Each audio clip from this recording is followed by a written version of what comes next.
District y'Ibanda ni muhari za district ziri ahabuzoramisho bwa nyuma yo kutahirwa endwara ya kooto hamwe n'ejo murundo gumwe kandi abantu banabahamibwa kuba baziikirwe ahabw'endwara ya kooto. Okurugera hamushaho w'amatunga wa district y'Ibanda aba babasa kuba nibarengamu ahabo kugira ngo abingene bafa batagire na marwaro. Toto turiyo mu bantu bana abafire kandi abitwazikire ahabwa anthrax.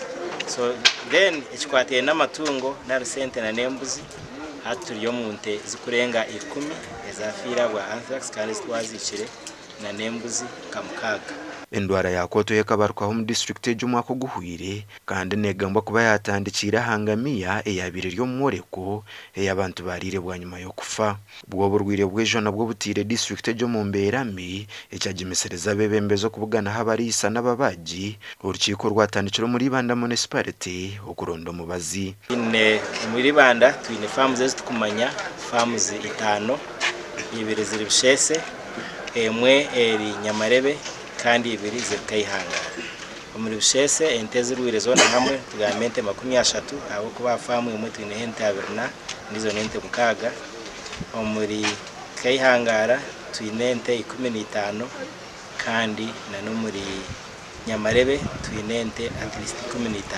Kureba ndwara ubuzima mwagusiriza umukubaga kwanyu indwara tiyaza mu bantu kugira ngo numweme konka haba abamwe abakurete inyama muri Ibanda ezente zefere izo kurira gucakorwa mukamwe ukahurira abantu bakora ki bafu.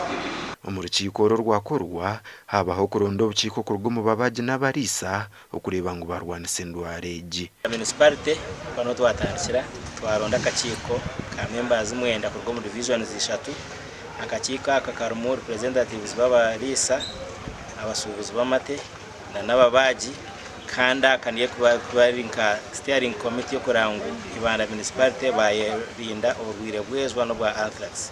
Gashakwa Timothy Mushabe.